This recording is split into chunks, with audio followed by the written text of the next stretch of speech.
Oi! Pri Figueroa, aqui em mais um vídeo com vocês, donas de casa lindas que querem ter tempo livre na vida. Hoje a gente vai falar sobre um tema muito frequente, mas invisível na vida de muitas donas de casa. A gente vai falar sobre depressão. Mas também a gente vai falar sobre como ter tempo livre pode ajudar a combater esse mal que atinge de 25% a 40% das donas de casa. O assunto é bastante sério, embora pouco se fale sobre isso. E sabe por que não se fala sobre isso? Porque as donas de casa são invisíveis para a sociedade. E é justamente o fato de ser um grupo invisível dentro da sociedade que muitas mulheres acabam desenvolvendo esses transtornos mentais comuns e até depressão. Mas, antes da gente entrar a fundo nesse assunto, eu vou contar para vocês uma coisa que aconteceu comigo. Bom, quando eu vivia lá em São Paulo, eu trabalhei em muitos lugares importantes, instituições de renome. Eu fui médica dos funcionários no SESC, eu trabalhei em laboratórios muito bacanas, FEME, Salomão Isope, trabalhei como coordenadora de colposcopia, trabalhei como colposcopia e também trabalhava no meu consultório particular, que ficava num bairro bem importante lá de São Paulo, de classe alta, média alta, né, do lado do Shopping Eldorado, era um lugar bem bacana. E em todos esses lugares eu sempre atendia uma classe social assim, mais bem favorecida, mulheres que trabalhavam fora, né, que eram mais descoladas, né, sempre atendia um nível, né, de mulheres que estavam mais habituadas assim com a modernidade. Aí eu mudei aqui para o sul de Minas e quando eu cheguei aqui, eu comecei a atender em cidadezinhas pequenininhas, em povoados, na área rural. E comecei a atender mulheres mais simples e muitas donas de casa. E logo de cara, uma coisa me chamou muito a atenção, mas muito mesmo. Eu comecei a ver que as mulheres aqui tomavam muitos remédios psiquiátricos, aqueles de tarja preta, sabe? E na verdade eu fiquei de certo modo chocada com a realidade, com essa realidade. Comecei a pensar, mas por que isso acontecia?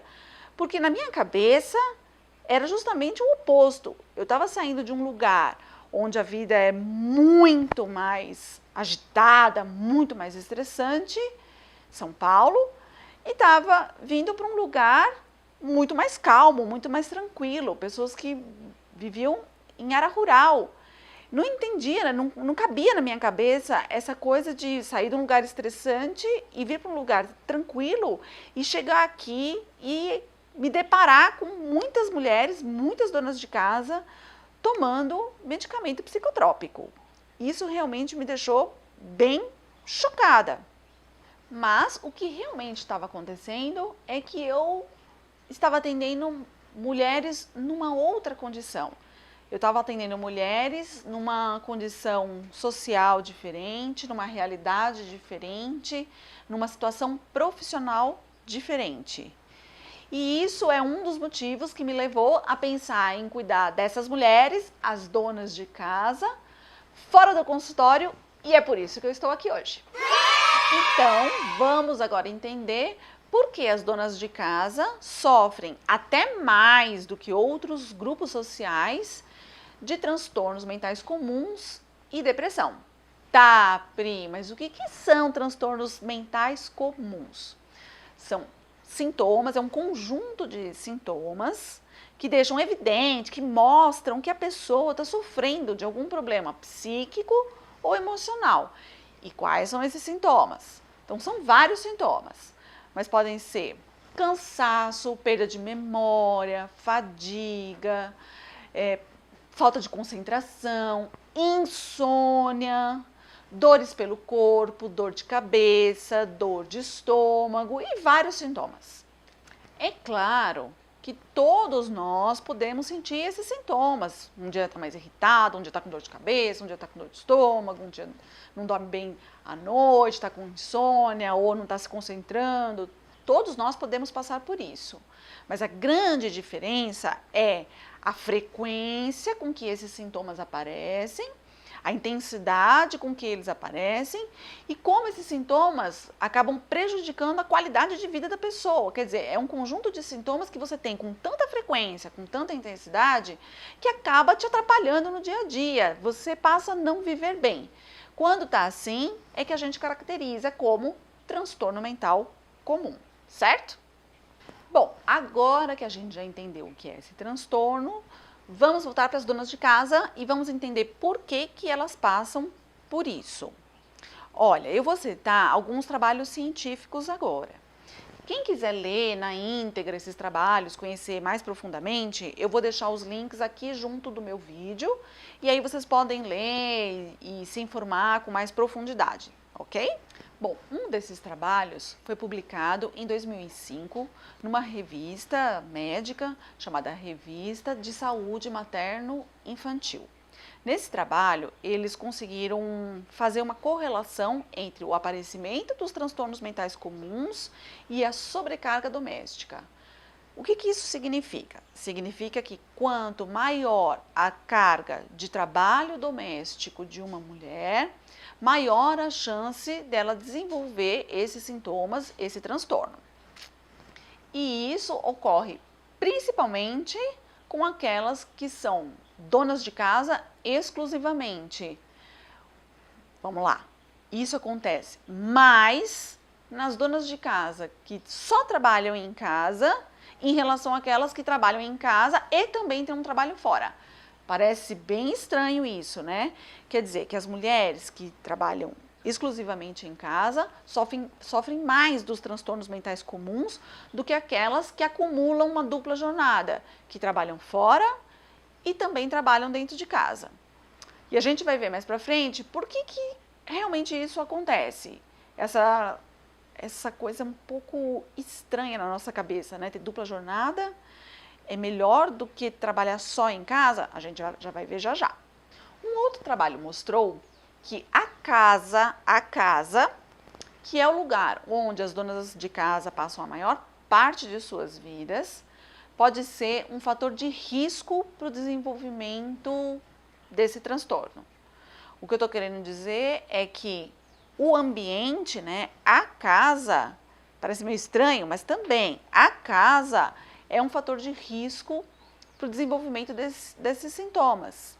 E isso ocorre por diversos motivos, porque a dona de casa está sempre em contato com produtos tóxicos, com objetos perfuro-cortantes, ela está sempre numa rotina de trabalho repetitivo, de um trabalho que nunca acaba, ela é interrompida várias vezes na sua jornada de trabalho, ela não tem período de descanso, ela não tem a sua hora de almoço, ela não tem com quem conversar, ela não tem amigos com quem esparecer, ela fica sempre na mesma rotina.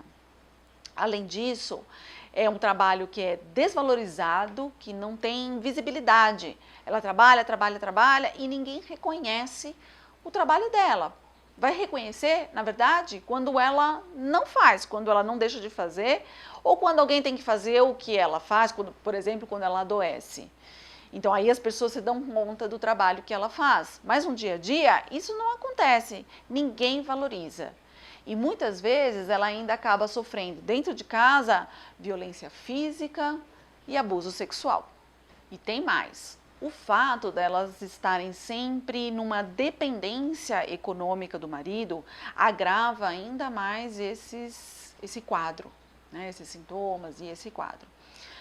O que se percebeu também é que, claro, aquelas mulheres que tinham algum tipo de renda, por exemplo, tinham uma renda familiar de um aluguel, ou às vezes tinham uma aposentadoria, enfim, elas não sofriam com tanta frequência desse transtorno, como aquelas que dependiam exclusivamente dos seus maridos. E um outro dado importante que eles observaram, né, na execução desses trabalhos é que aquelas mulheres que faziam os trabalhos domésticos diariamente, ou seja, que precisavam se dedicar pelo menos 5 dias na semana, ou seja, de segunda a sexta-feira ao trabalho doméstico, sofriam mais dos transtornos mentais comuns do que aquelas que faziam o trabalho doméstico, por exemplo, 3 vezes por semana só, ou só nos finais de semana.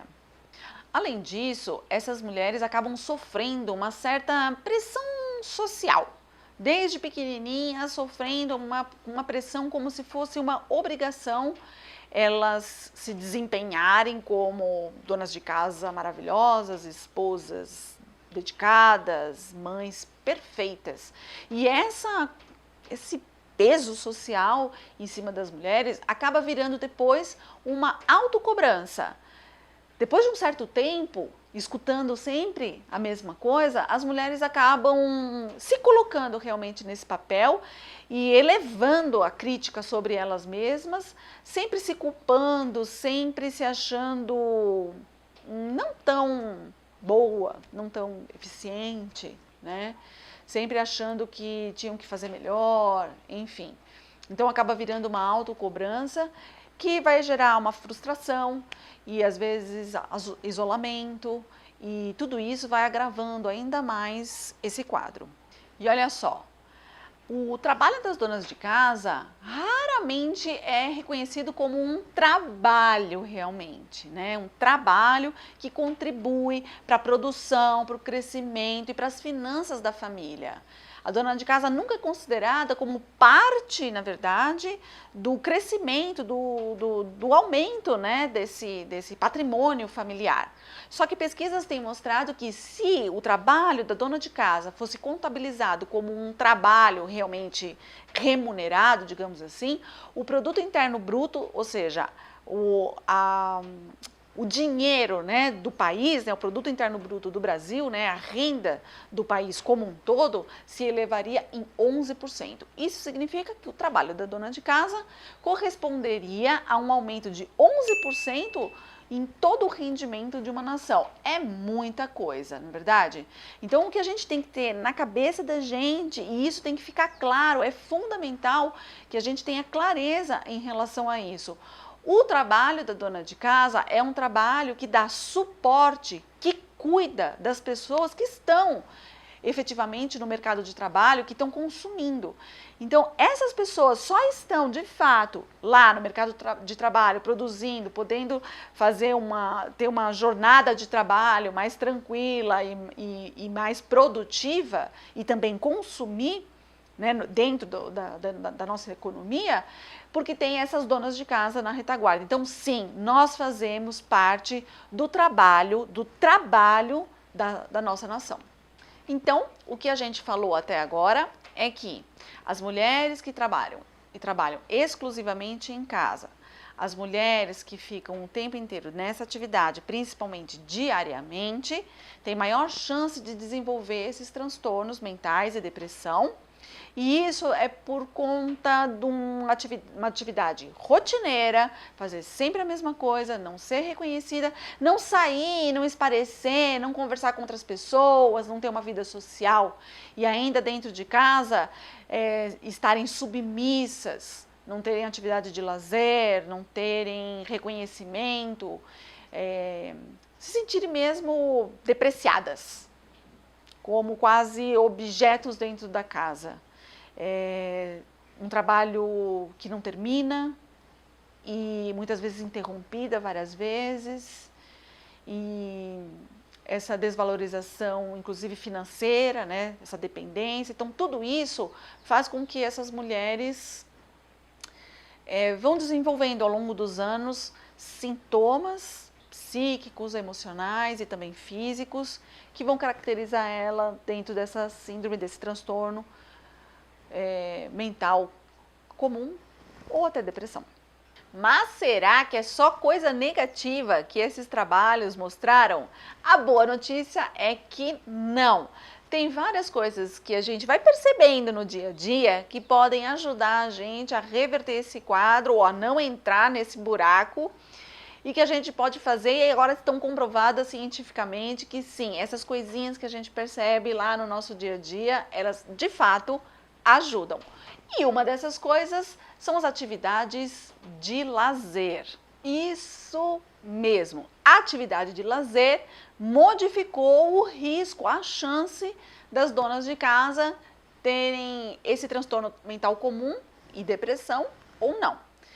O que é isso? É assim, olha, eu pego 2 grupos de donas de casa iguaizinhas, um grupo das mesmas, os 2 grupos nas mesmas condições financeiras, sociais, 2 grupos bem semelhantes. Aquele grupo que tinha atividade de lazer não desenvolveu tanto esses sintomas como aquele grupo que não tinha. E é uma coisa que a gente percebe mesmo. Claro, gente, sair, arejar a cabeça, se distrair, fazer coisas prazerosas, se divertir, dar risada, tudo isso vai ajudar a gente a tirar as angústias, tirar essa nhaca que a gente está no corpo, botar tudo isso para fora e ficar se sentindo melhor, ficar se sentindo bem, alivia a tensão, parece que tira um pouco daquele peso das nossas costas. Outra boa notícia é que ter bens duráveis, os eletrodomésticos, eu já falei sobre isso também, como geladeira, máquina de lavar roupa, enfim. Ter estes bens duráveis modificou a sobrecarga doméstica, ou seja, estes eletrodomésticos acabam diminuindo essa sobrecarga de trabalho dentro de casa e com isso as mulheres que têm acesso, que tinham acesso a estes bens duráveis dentro de casa, tinham menor risco de ter esse transtorno. E o último ponto positivo, e é o que a gente pode modificar dentro de casa, é que dividir as tarefas domésticas com outros membros da família também diminui a nossa sobrecarga de trabalho e com isso as mulheres que conseguiam fazer uma divisão de trabalho dentro de casa, eu também falo bastante sobre isso aqui nos meus vídeos, dividir os trabalhos domésticos diminui a chance de ter quadros depressivos. Então, o que a gente tem que levar hoje com a gente aqui desse vídeo é que nós, donas de casa, temos que investir em nós mesmas. A gente precisa investir na gente mesma. A gente precisa criar maneiras da gente não ter tanta sobrecarga, da gente não ter tanta coisa para levar a gente a ter até uma doença, um comprometimento da nossa saúde mental. A gente precisa se posicionar em relação ao nosso tempo.